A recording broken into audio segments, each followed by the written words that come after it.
There's a kind of quiet sadness that seeps into our modern lives, not always loud, not always visible, but present nonetheless.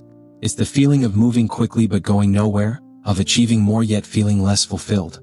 We wake up to alarms, scroll through screens, chase after deadlines, and tell ourselves that happiness will come, eventually, after the next promotion, after we move, after we lose the weight, after someone loves us back.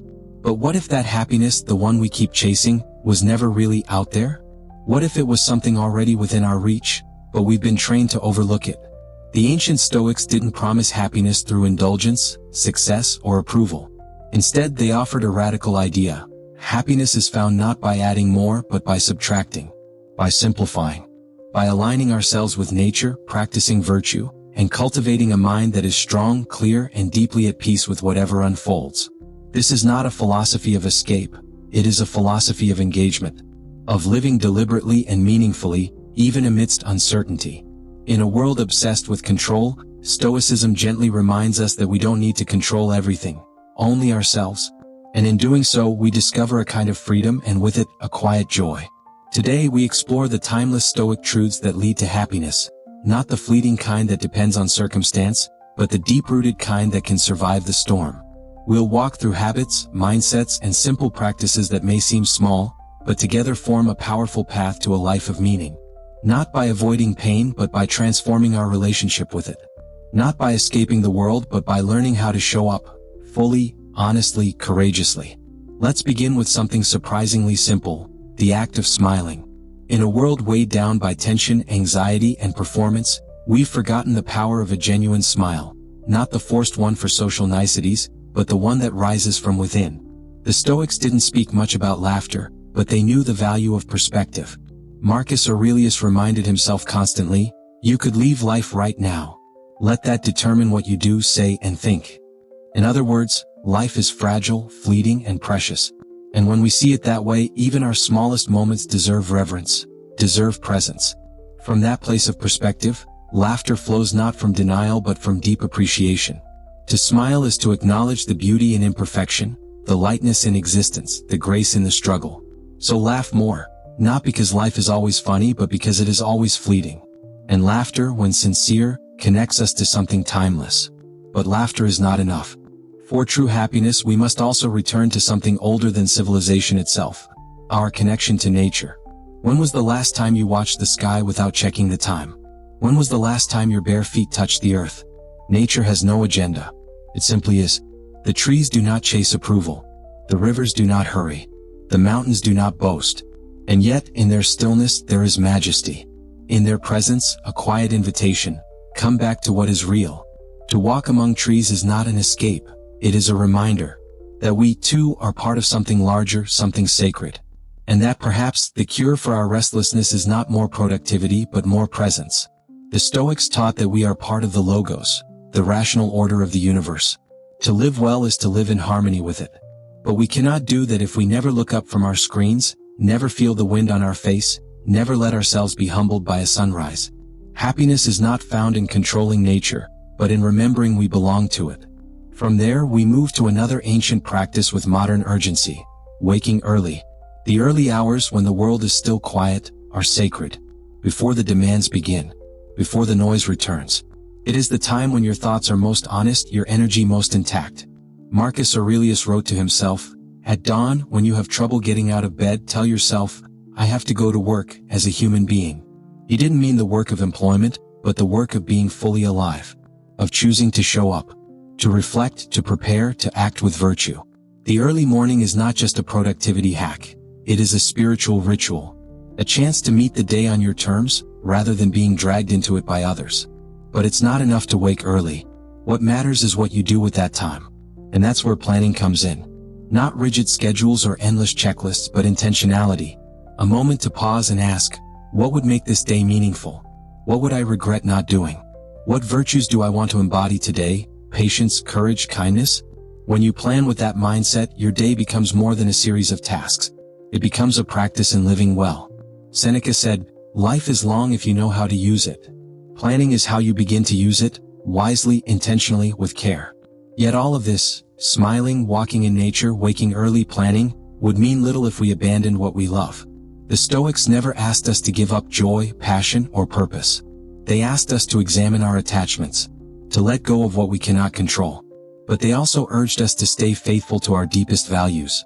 Epictetus said, "First say to yourself what you would be, and then do what you have to do." That means staying close to what makes you feel alive, even when it's hard, even when it doesn't pay off right away. Don't give up on what you love just because the world doesn't always reward it. That thing you love, writing, building, caring, exploring, that's your thread to meaning. To sever it is to drift. To hold it is to live. Happiness is not the absence of struggle, it is the presence of something worth struggling for. So, what does it mean to live a happy life through the eyes of a Stoic? It means smiling at the absurdity, walking among trees, rising with the sun, planning not for control but for intention, holding on to what matters, and letting go of the rest. We are not guaranteed an easy life, but we can choose a meaningful one. And in that meaning, happiness begins to grow, not in bursts of excitement, but in the slow, steady unfolding of a life lived in accordance with nature, virtue, and the wisdom of those who came before us. This is only the beginning. There is more to uncover, more to practice, more to embody. Because happiness, like virtue, is not a destination. It is a direction. But even as we speak of smiling and rising early, of reconnecting with nature and following our purpose, there's a deeper layer we must confront. A quieter, more stubborn barrier to happiness that often hides beneath the surface of our lives. Resentment. It's subtle at first. A memory that stings. A name that makes your stomach twist. A past betrayal you haven't quite forgiven, not fully. And so you carry it with you, like a stone in your pocket, small but heavy. The Stoics warned us about this. They knew the mind cannot be free if it is entangled in the chains of bitterness. Marcus Aurelius, reflecting on the people who frustrated or wronged him, reminded himself that they act out of ignorance just as he does at times. That they, too, are part of the same nature. That to carry anger is to wound yourself twice. To resent is to rehearse pain long after the event has ended. It is a refusal to let go of what no longer exists, and in doing so, you forfeit the peace available to you now. So what does the Stoic do? They forgive, not always to reconcile but to free themselves. They release the poison cup, not because the other person deserves it, but because they do. Because peace is not something you get from others. It's something you allow within yourself. Let go of your grudges. You are not made for clinging to the past. You are made to move forward, to evolve, to become. The weight you carry is not part of you, it is a choice. And you can set it down. And when you do, you make space. You begin to notice what's good again. The Stoics were clear. Gratitude is not a luxury, it is a discipline. Epictetus told us, "He is a wise man who does not grieve for the things which he has not, but rejoices for those which he has." The modern world has trained us to focus on lack. What's missing, what's flawed, what's next. But the Stoic trains their eye to see differently. To see the miracle of breath. Of a morning breeze. Of a kind word.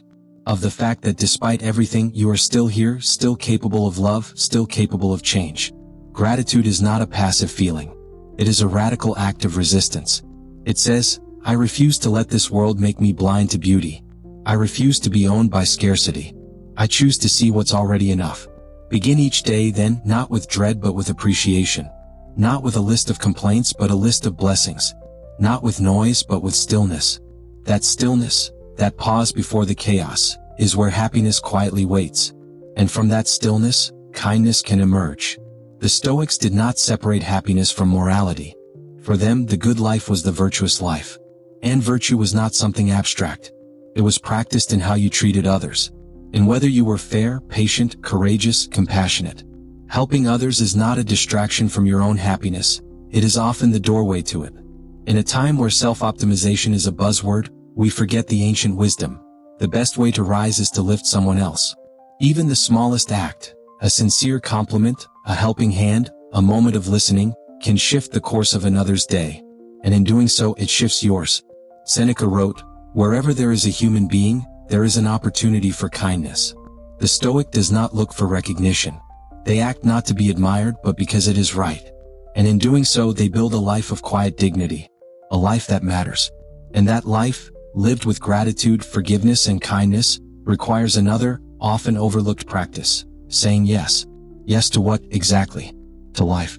To moments that scare you, challenge you, stretch you. To invitations you usually decline. To possibilities you usually ignore. The Stoics were not risk-averse. They understood that fortune is unpredictable, that comfort is fleeting, and that growth often lies just beyond the edge of the familiar.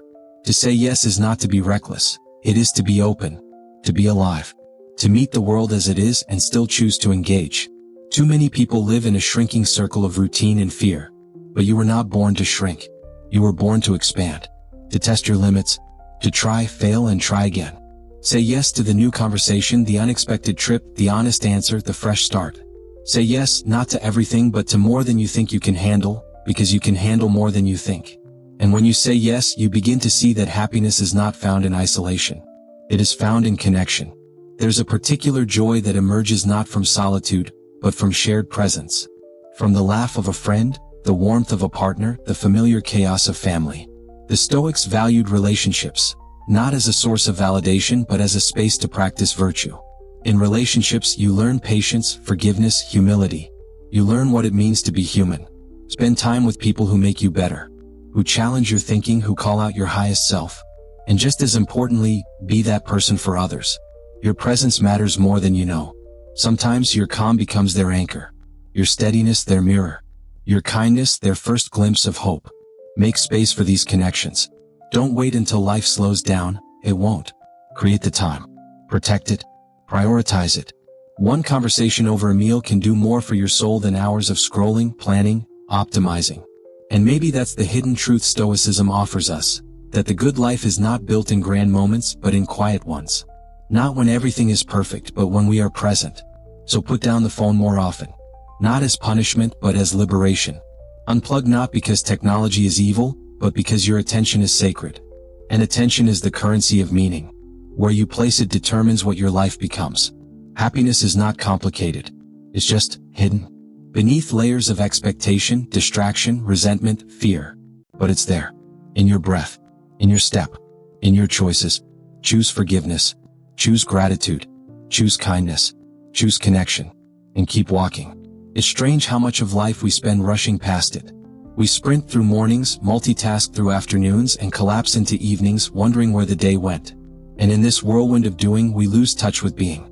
The Stoics warned us about this trap, the illusion that fulfillment lies in how much we can squeeze into a day. But they knew the truth, more doesn't mean better. What matters is presence, not productivity. Attention, not achievement. One of the most underrated habits for a meaningful life is planning, not for the sake of control but for the sake of clarity. The Stoics were meticulous in how they structured their time. Marcus Aurelius wrote in his Meditations about rising early, examining his thoughts, and preparing for the day ahead. It wasn't about rigid schedules, it was about setting an intention. Beginning the day with a sense of purpose rather than drifting into distraction. So before you check your notifications, before you let the world pull at your attention, pause. Ask yourself, what kind of day do I want to create? Who do I want to be within it? This small act of preparation becomes a safeguard against the chaos of life. When you plan, you reclaim your agency. You no longer react, you respond. And that response becomes the shape of your character. But the Stoics would remind you, planning only matters if you also leave room for the unexpected. Life does not owe you predictability. It will interrupt your routines. It will test your flexibility. And that's okay. Your peace cannot depend on perfect conditions. It must be rooted in how you meet imperfection, with grace, humor, and perspective. And yes, with humor. Too often we take ourselves too seriously. Our goals, our image, our pride, it all becomes so heavy. But the Stoic knows that laughter is not frivolous. It is essential. It is humility in action. It is the sound of ego dissolving. Seneca believed that a wise person wears a smile, not because life is always easy, but because they understand how small most problems really are in the grand scheme of things. So laugh at your mistakes, at your rigid plans, at the absurdity of your expectations. Laugh when life surprises you, when it humbles you. There is a lightness in this that makes space for joy. And joy isn't found only in the grand adventures. It lives in simplicity. In walking through a forest, in standing barefoot on grass, in watching the sun rise over a still morning. The Stoics revered nature not only as a metaphor but as a guide. They saw it as something to return to, not to escape life but to remember how to live. When you connect with nature, you remember your place in the whole. The trees do not strive to be taller than the others. The river does not compare itself to the sky. Everything simply follows its purpose, harmoniously. And you are part of that same order. You are not an outsider here. You belong to the earth just as the mountains and clouds do. Spend more time outside, not for photos or achievements but for stillness. Let the wind remind you that not everything must be controlled. Let the birds remind you that joy can be effortless. Let the seasons remind you that change is not something to fear, it's natural. And with this clarity, something beautiful begins to happen. You stop resisting your life. You begin to accept it. And not passively, but with eyes open and heart engaged. Acceptance is not surrender. It's strength. It's the refusal to waste energy on what cannot be changed. It's the wisdom to know what to embrace and what to let go of. The Stoics understood this as the foundation of all peace. Align yourself with what is. Don't fight the rain, bring an umbrella. Don't curse the wind, adjust your sails.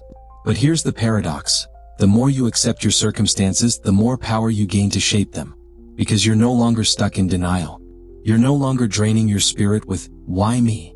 Instead, you meet the moment as it is, and ask, what now? From this space you begin to take action. Not frantic, not reactive, but purposeful. You begin to honor what matters most. And often that means returning to what you love. Don't abandon the things that light you up. Your passions, your craft, your curiosity, these are not luxuries. They are essential to a life well lived. In the noise of survival, it's easy to forget what brings you alive. But remember, survival is not enough. You were not born to merely exist. You were born to create, to grow, to contribute something meaningful. Pursue what you love even when it's hard. Especially when it's hard. The Stoics admired resilience, not blind endurance, but the kind of perseverance rooted in deep purpose. The kind that says, this matters to me so I will keep going even if no one claps, even if I fall, even if it's quiet. Because fulfillment doesn't come from applause. It comes from alignment. And when your life begins to align with your values, when your actions reflect what you believe, you begin to experience something rare in today's world. Inner congruence. A quiet integrity. A peace that no circumstance can steal. But sustaining this peace takes practice. Daily. Deliberately. With intention. That's why the Stoics emphasized reflection. Not to overthink but to recalibrate. To pause each evening and ask, did I live today as the person I want to be? Where did I fall short? What did I learn? What will I try again tomorrow? This is the work. Not in perfection but in progress. Not in avoiding failure but in showing up again and again guided by a deeper why. And in showing up, in choosing the meaningful over the easy, you quietly shape a different kind of life. A life that doesn't just chase happiness, but cultivates it. That doesn't just avoid pain, but transforms it. That doesn't wait for the world to change, but becomes the change.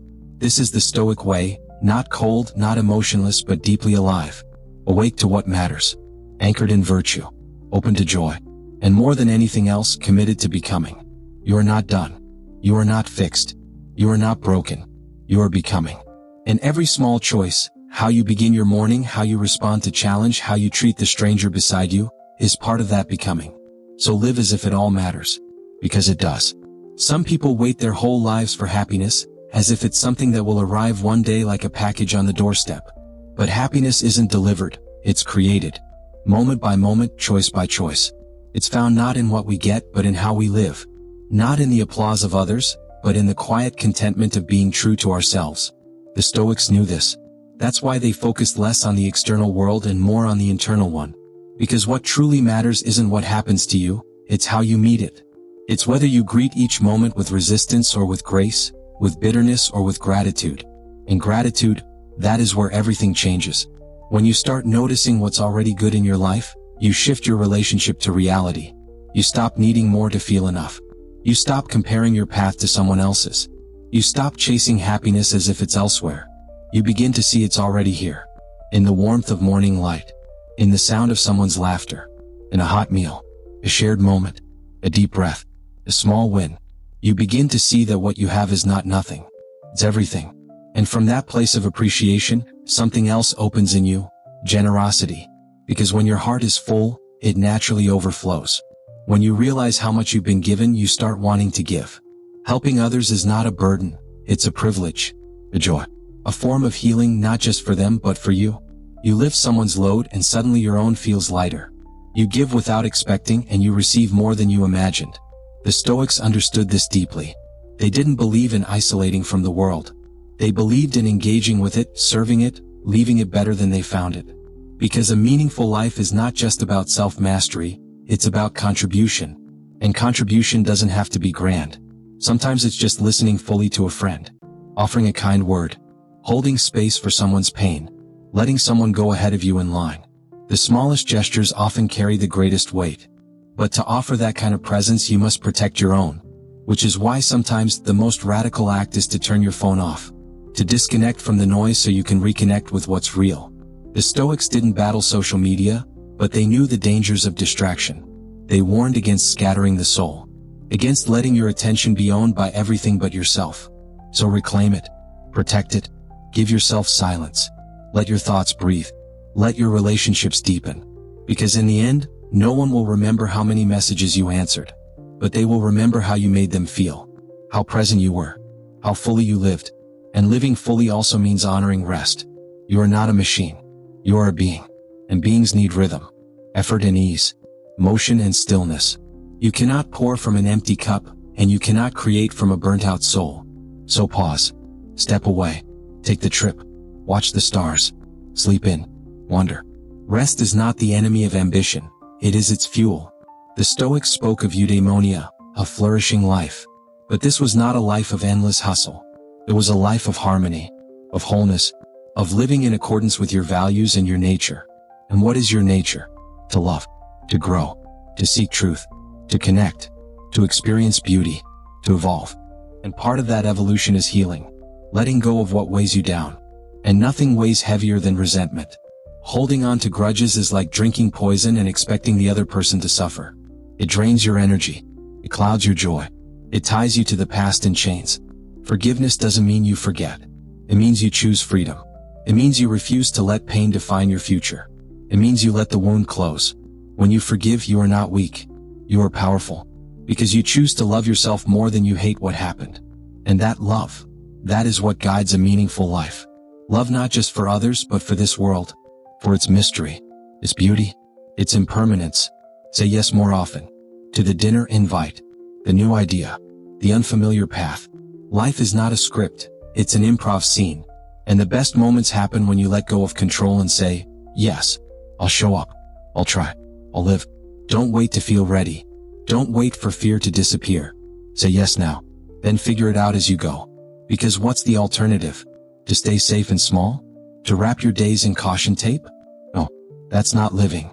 That's existing. And you were not born for that. You were born for something fuller, deeper, richer. To wake up with the sun, to move your body, to take care of your mind, to laugh loudly, to cry openly, to love fearlessly, to speak truth, to ask questions, to create art, to be kind, to fail, to begin again, to live a life that, when it ends, leaves no regret. This is not about perfection. It never was. It's about presence, about effort, about choosing again and again to align your days with your soul. Because that's all life is, days, strung together, one after another. And one day they'll run out. But when they do, if you've lived them well, you won't be afraid. You'll be grateful. You'll look back not with longing but with peace. Not with bitterness but with warmth. You'll know you gave what you could. You forgave what you couldn't control. You showed up. You evolved. And in doing so, you became the kind of person you once admired. So don't wait. This is your life. And it's already happening. Wake up. Be kind. Say yes. Live with intention. Let go. Laugh more. Forgive. Help someone. Sit in nature. Be grateful.